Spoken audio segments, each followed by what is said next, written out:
Hare Krishna, thanks all for joining.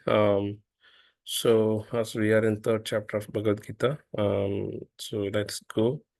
We have covered all the foundational slides till now, and then the 18 chapters of Bhagavad Gita we are in the process of covering. So in that, we are in the third chapter. First chapter, we know the observing the armies in the battlefield of Kurukshetra. So where the Pandavas and Kauravas armies are assembled to fight, so that like a Pandavas get the justice. So all the armies being assembled, but Arjuna was like, okay, everyone blow their shanka, and what are the ways like the victory being predicted for Pandavas. Then Arjuna was confused, like he is not ready to fight, and he is giving the reasons, like these five reasons: compassion, enjoyment, saintliness, and fear of sinful reaction, then destruction of family tradition, and indecision. Like he gives these things to not to fight. Okay, then he's surrendering to Krishna. So then Krishna took over, and he is giving all the reasons like why he has to fight. So then Krishna says like there is a contents of the Gita summarized, the second chapter, where he talks about all the yogas, okay, which is Sankhya philosophy. Initially, he says, okay, we are not the body, we are the soul. He is giving 30 characteristics of the soul. So we are not the body, we are the soul. Then he is telling Arjuna to fight as a duty, like as a Kshatriya, you have to fight. That is your duty. So do the fighting. So if you win the battle, you will get a earthly kingdom. If you lose, you will get the heavenly kingdom. Okay. So you do your work and you will get the result. That is what he says. Then uh, he's talking about Nishkama Karma Yoga or Buddhi Yoga, where you do the duty, and once you get the result, okay, you are don't get attached to the result. Surrender those results to the Lord. Okay, then you will not get any reaction. Like you will not get any rebirth in this material world, and you won't get like a sinful reaction. So that is a reason for this. Then Arjuna is asking like how this self-realized soul like will act. Okay, how he will carry himself, how he will walk, how he will talk. So all those things like he's asking. Then Krishna is explaining. Then he says, okay, one who is not connected to Krishna consciousness, he won't have the steady mind. And if he is not having the steady mind, then peace or happiness is not possible. So that is how he is ending the chapter 2. Then the third chapter, which is Karma Yoga, okay, Arjuna is asking, he thinks that renunciation means work, renunciation of the work. It is not renunciation of the work, it is a renunciation in the work. Okay, that is what Krishna says. So Arjuna is thinking, if I don't do work, I don't get the reaction, so I can live peacefully. But that is not what Krishna says as a renunciation. He says, you have to do the work, you will get the result. That result has to be renunciated, surrender those results. So then he's saying like how we can elevate ourselves from the karma kanda to the karma yoga. So then Nishkama Karma Yoga, like that is where how to act dutifully to set the correct example for future generation. So there is no dedicated work for Krishna, but he does it so that he sets the right example for the future generation. Then King Janaka also, the similar way he was performing the work in a very perfect manner. So then uh,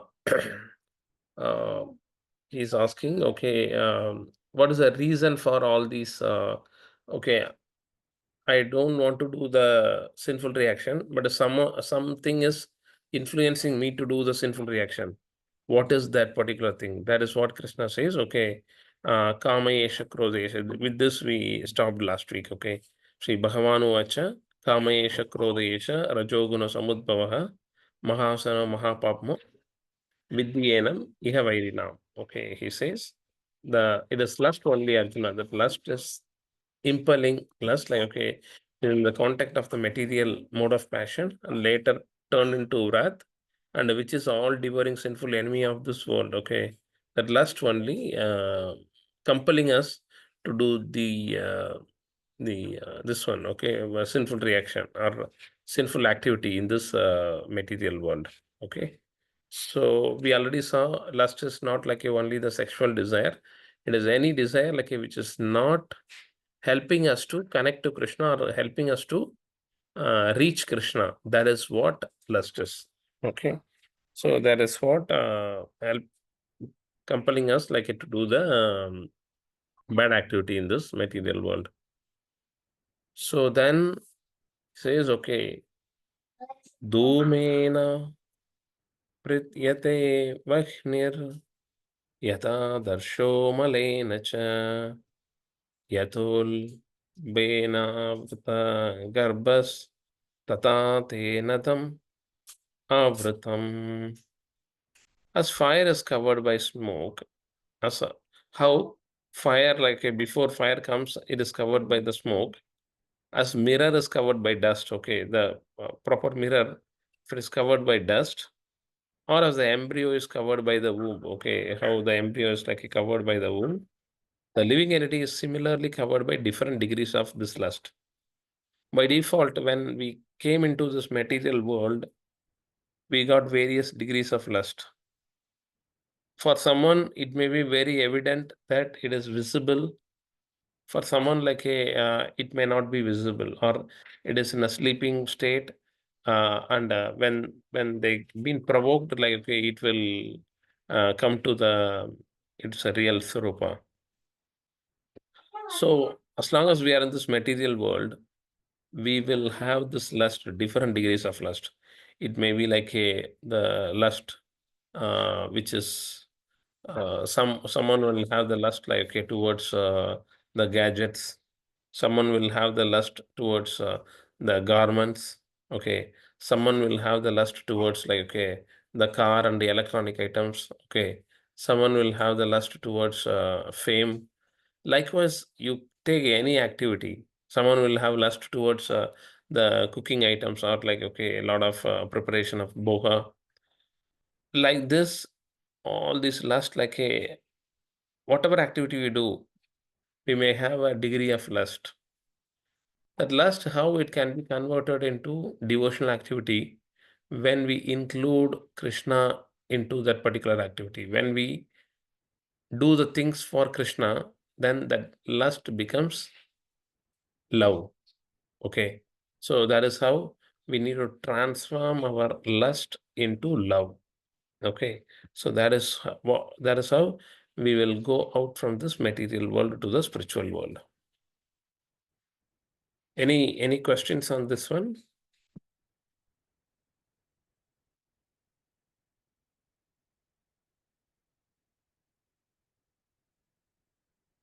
No, Prabhu. Okay, Maji. Okay. Yeah. So now let's move to the next sloka.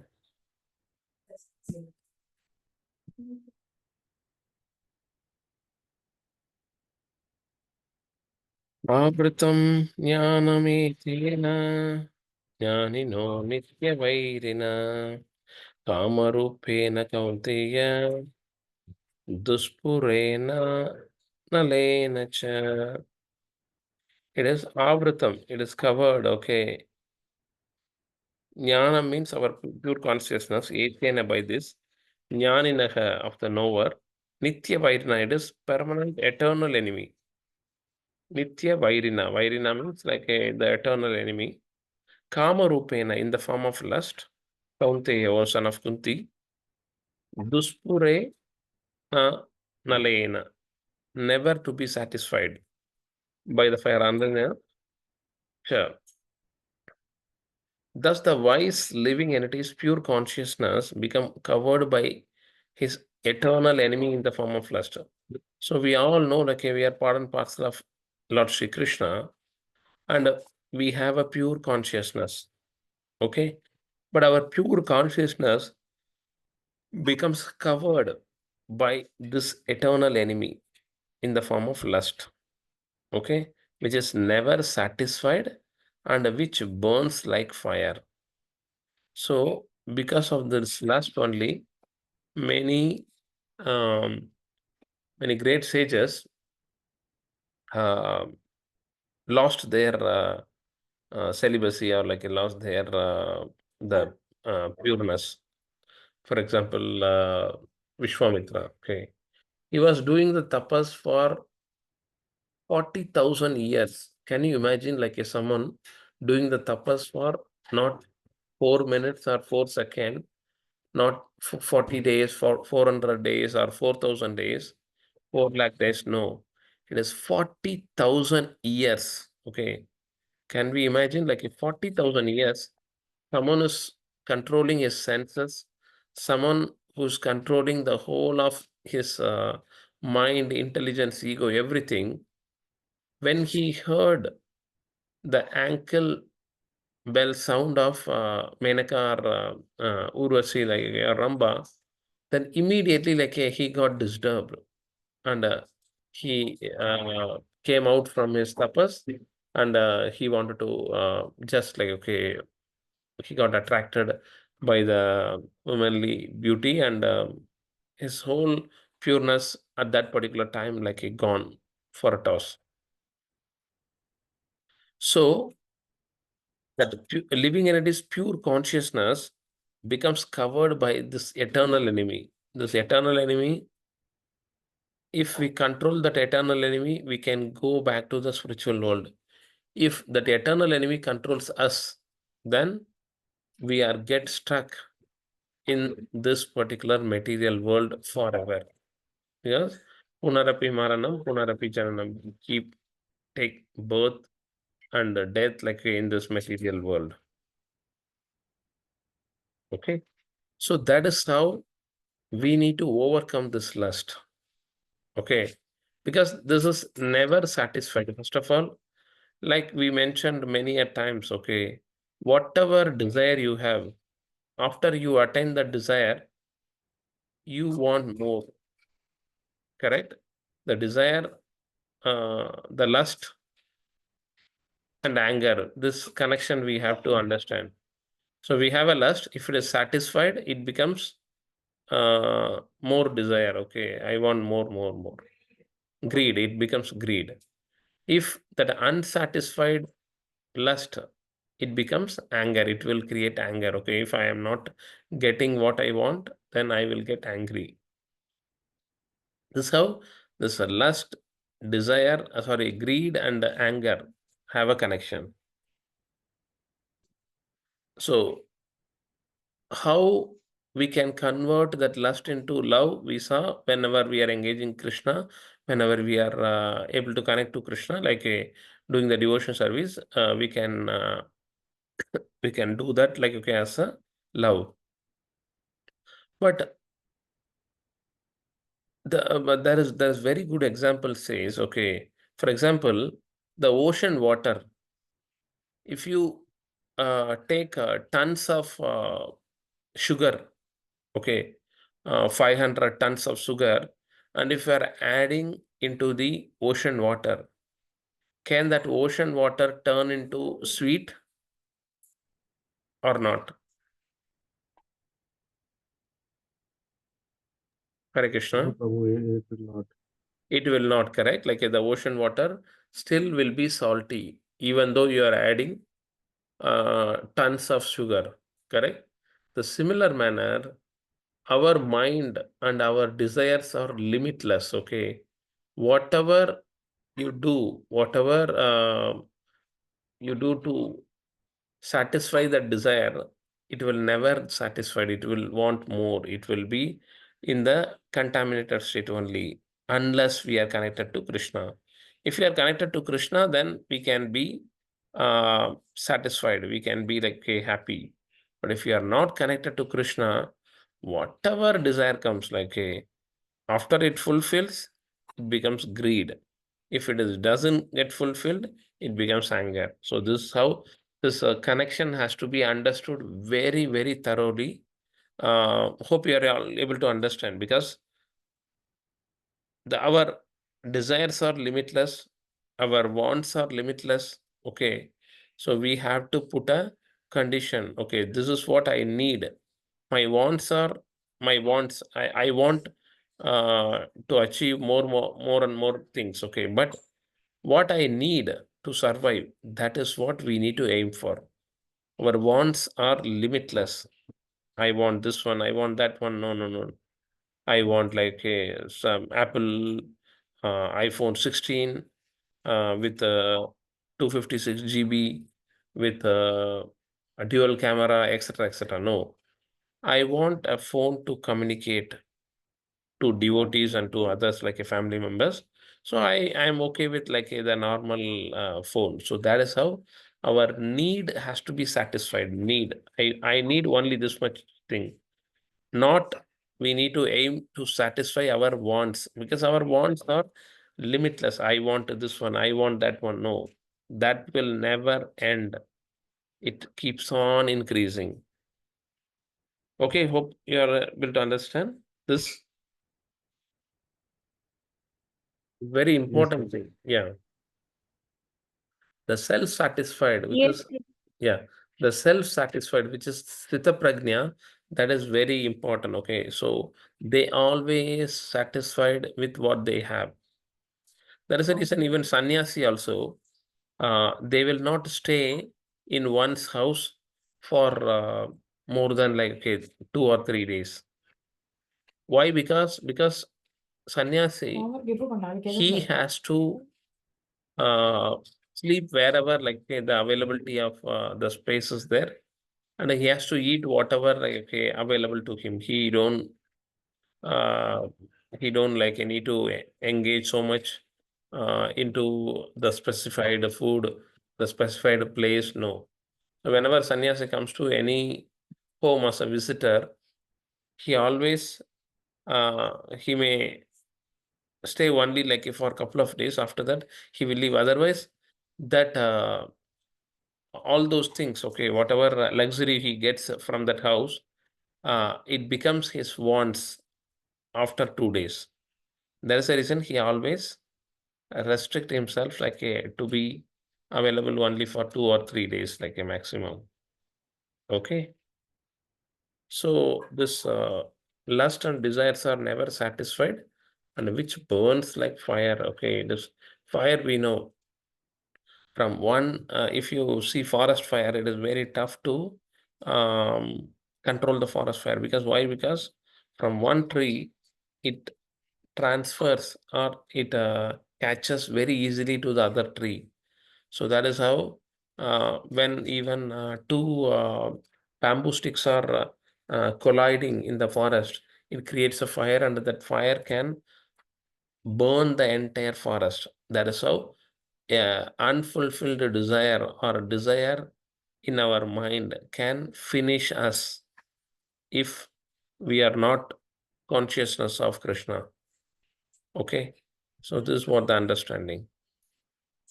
Next loka. Indriyani mano buddhir ashyadisthanam uchyate etair vimohayati esa jnanam avritya dehinam. Okay, this how we need to understand where the lust comes from.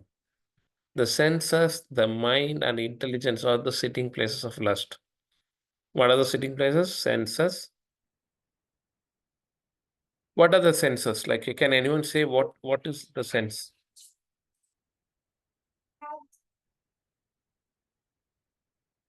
What are the senses? Five senses. I see nose. Very good. Yeah. So seeing, listening, okay, all our sense organs, touching, then walking. So all those things like our senses, the mind is like okay, our consciousness, then intelligence. Okay, intelligence also the consciousness or the sitting places of this lust. Through them, lust covers the real knowledge of living entity and bewilders him. Via this, the lust covers the real knowledge and bewilders each and every living entity. So we need to control this lust by engaging, because it is not possible to control our senses. Can we say our eyes, okay, please don't watch anything? It is not possible to control the senses. It is possible only to engage the senses. Rather than engaging it in the material activity, we have to engage it in the spiritual activity.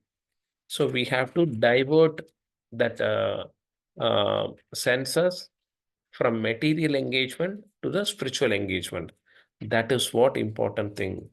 That is how we will control the lust. Okay, that is what they say. The senses, mind, and intelligence are the sitting places of this lust. Okay, through them, lust covers the real knowledge of the living entity and bewilders him. See, for example, we watch someone carries the iPhone 16. When we see that, our mind uh, present that like okay, into the senses and the mind. So it will get registered in our mind, in our senses. Okay, when I can get the iPhone 16? Why can't I get the iPhone 16? Okay, then when some money comes, then immediately we will think, why can't I buy by using this money? So this how the our activities will collide with each other when we have lot of unfulfilled desires or a lot of material things in our mind and the senses and the intelligence. Okay, so the next sloka. Tasmat tvamindriyani ado niyamya bharadarshaba papmanam prajaha prajahi hyenam jnana vijnana nasanam. Nasanam means the destroyer, correct? We all know, like, okay, we get destroyed by these senses, correct? So, how Tasmat, therefore, O Arjuna, best of the Bharatas, in the very beginning, curb this great symbol of sin, lust, by regulating the senses and slay this destroyer of knowledge and self-realization. So, senses are destroying our knowledge and self-realization, correct?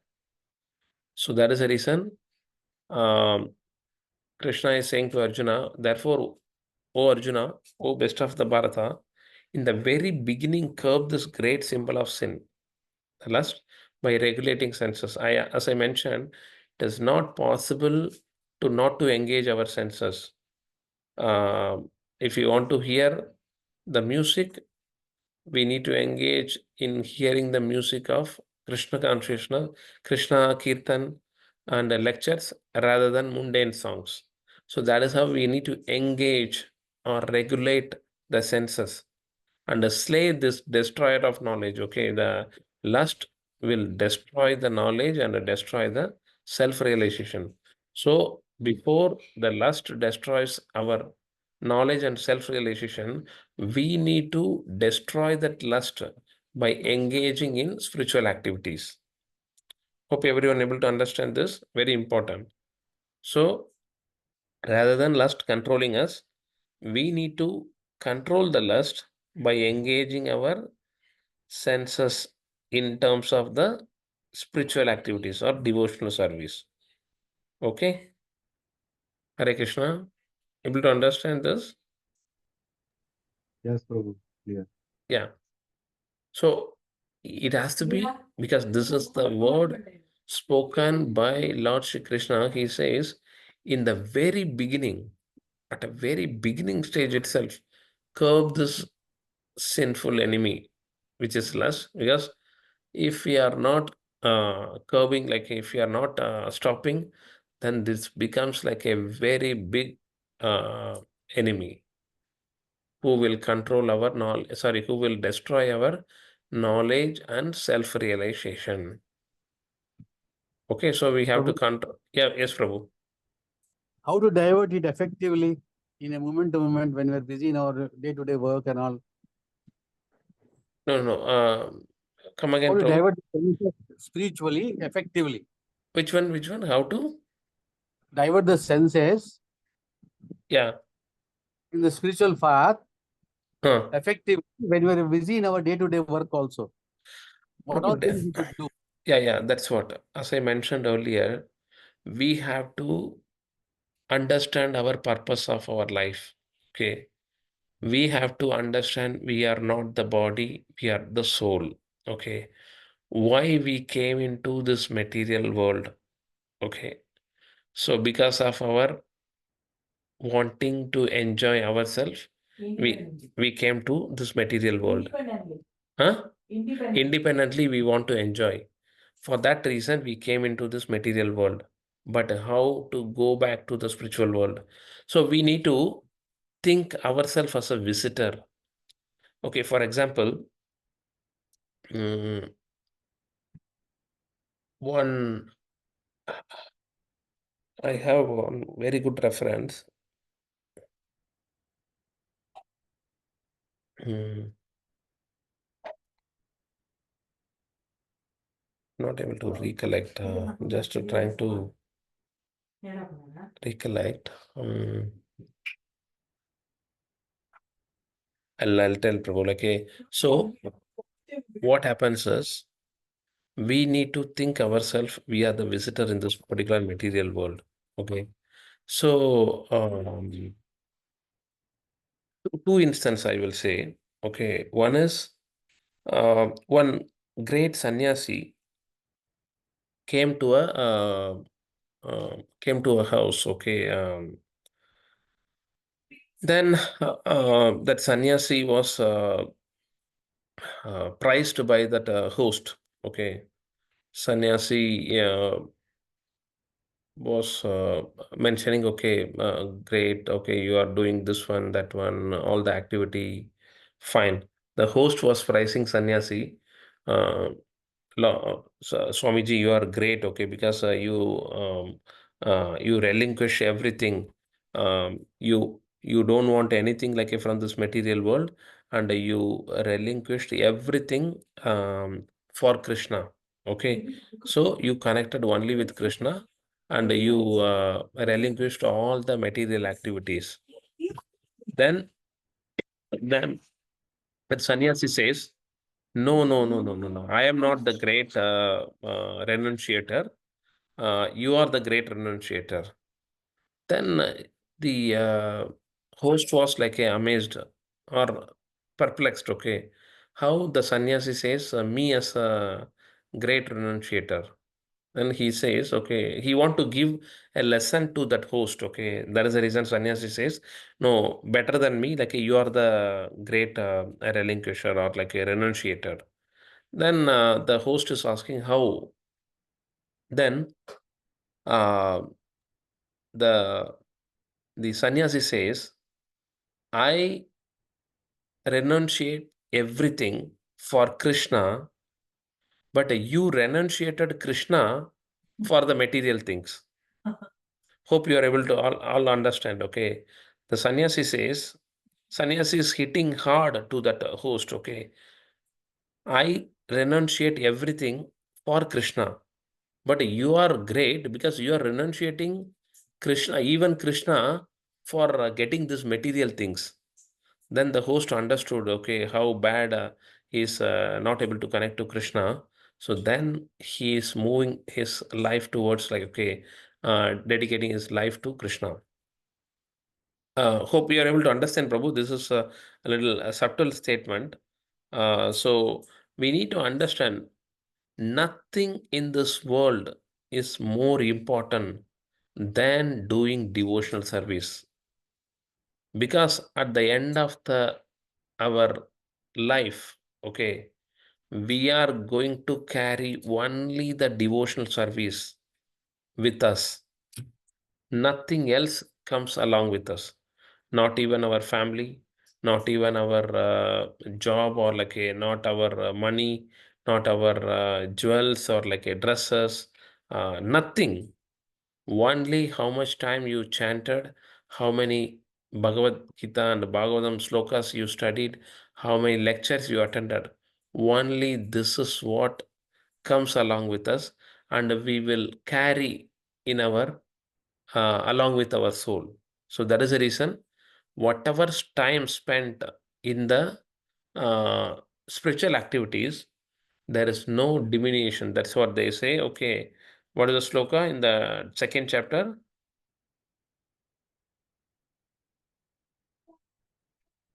Krishna says, in this endeavor, there is no loss or diminution. Okay.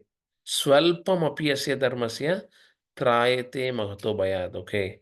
So we have to understand, the only the devotional activities, whatever we do, comes along with our soul. So we need to think about Krishna, remember Krishna, do the service to Krishna.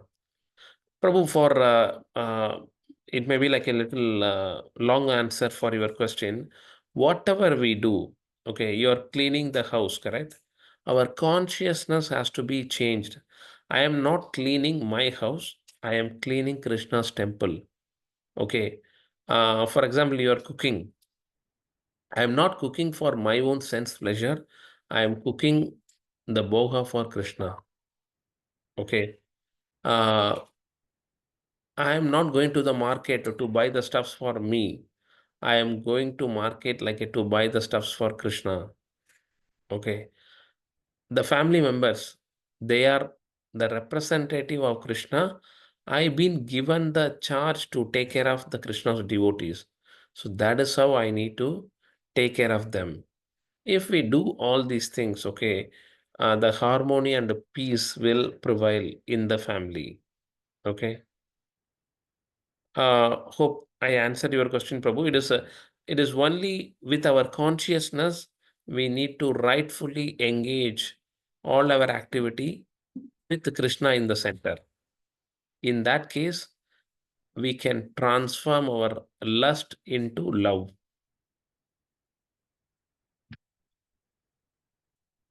Hope you got the answers, Prabhu, for your query.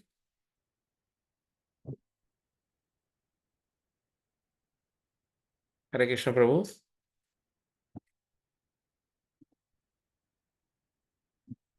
Raghavendra Prabhu, like Hare Krishna.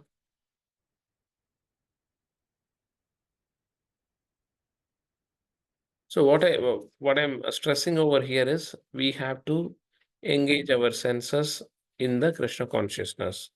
By doing that, we will be able to get away from this material world. That's all.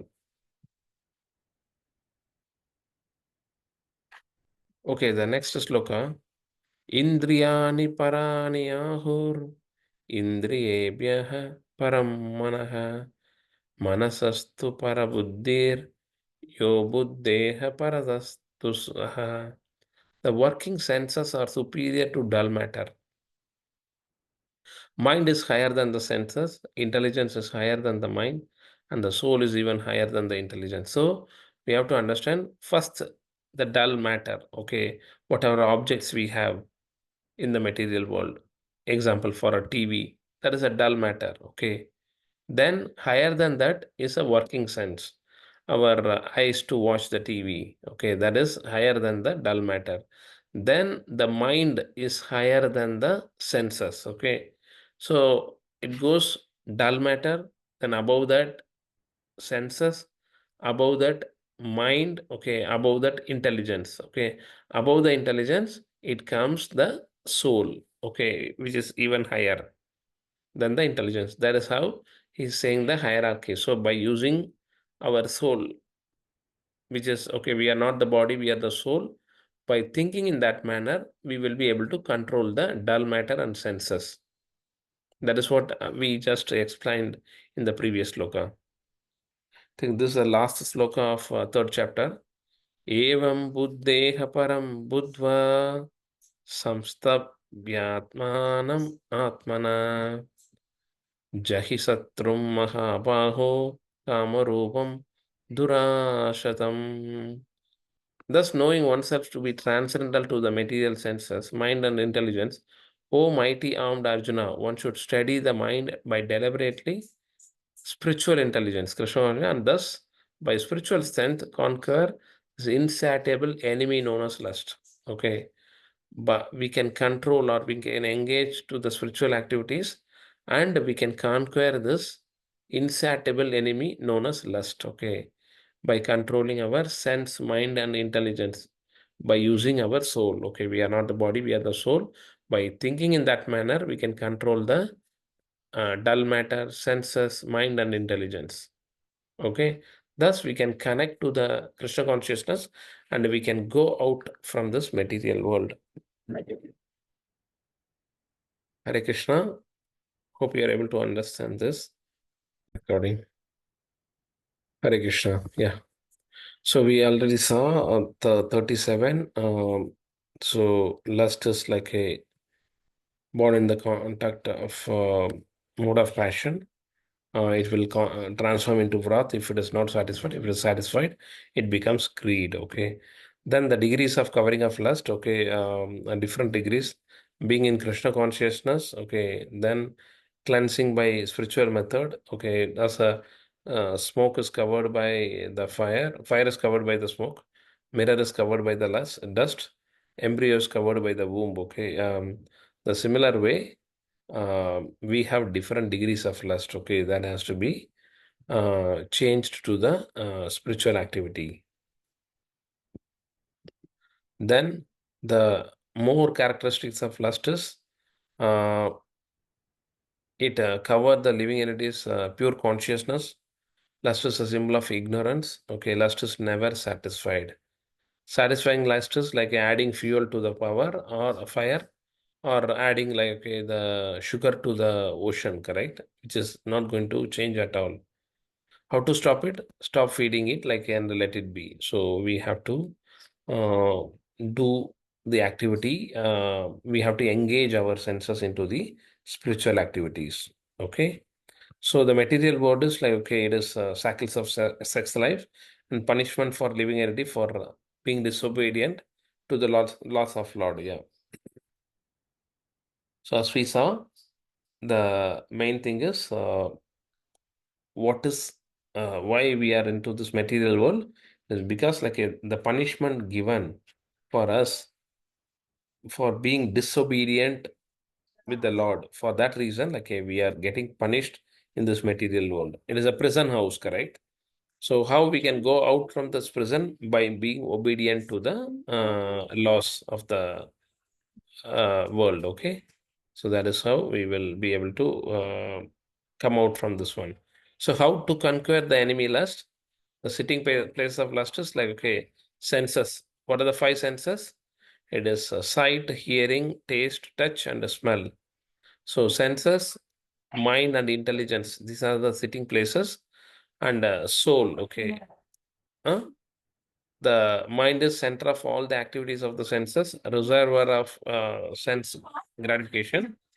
Then the lusty intelligence, like okay, has to be changed to involve our soul into the realization.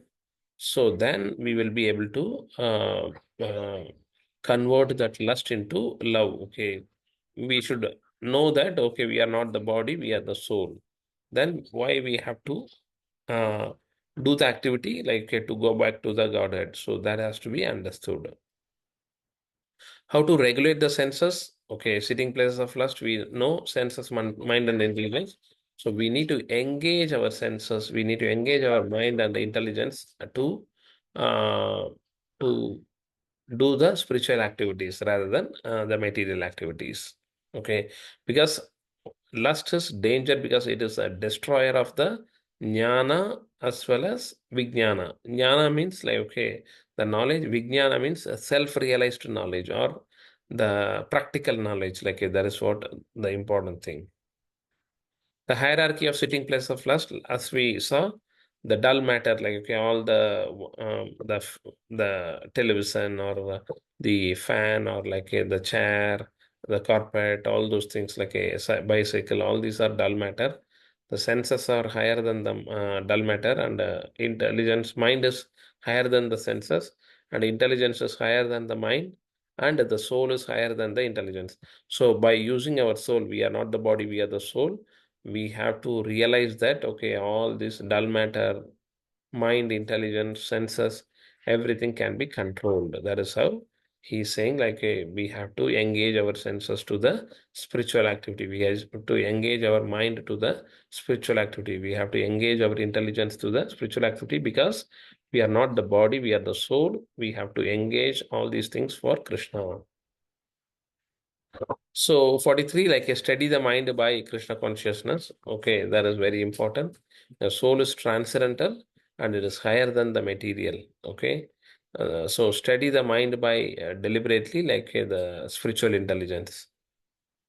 Okay, so the conclusion is chapter 3 is conclusively directed towards Krishna consciousness by knowing oneself as a eternal servitor of the Supreme Lord. So we need to think ourselves not as a master. We are the eternal servant for the Krishna. Okay, our eternal master is Krishna. So we have to do the work for him. Then do not give up the work, okay, prescribed duties of all of a sudden. Okay, so we have to do our duty, because Arjuna says, okay, I'm going to relieve the work. Without the renunciation of the work, it is not renunciation of the work, it is renunciation in the work. Then gradually develop Krishna consciousness, and one can be like a situated in the transcendental position.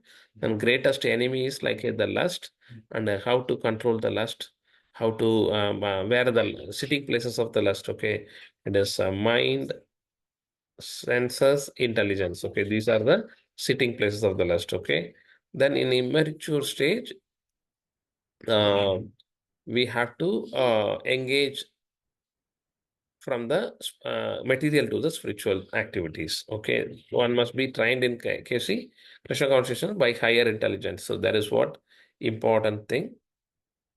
So when the person is not engaged in Krishna consciousness, he is not engaged in the Krishna consciousness, and his senses drag the mind, mind drags the intelligence, and intelligence drags soul into the sense gratification. But when the same one, okay, engaged in the Krishna consciousness, we are able to regulate the senses. We can engage the soul in the Krishna consciousness, and we can gain back the intelligence, and we can get our mind back in Krishna consciousness, and it would be easy for us. But at the same time, the characteristics of lust is this mode of, like, a born mode of passion or ignorance, and it will be transformed into wrath, okay, anger, then force us to act sinfully. Because that is what Arjuna asked the question, correct? What impelling us to commit the sinful activities? Then immediately Krishna says it is lust only, Arjuna. Okay. Then the lust sitting places and how to overcome the lust. That is what we characteristics of the lust also we seen. It destroys the jnana and vijnana. It is very powerful. It never satisfied, and burns like fire. Okay, it covers the living entities, the intelligence. Okay, Hare Krishna. I think with this, it is the third chapter is over. So this is a whole third chapter summary. So how to do the work for Krishna, how to do the renunciation, what is the lust, all those things being explained here. Any questions? Hare Krishna.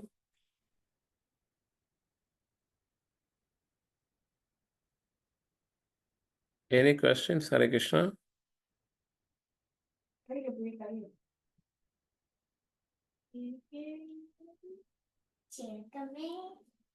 I'll stop the recording.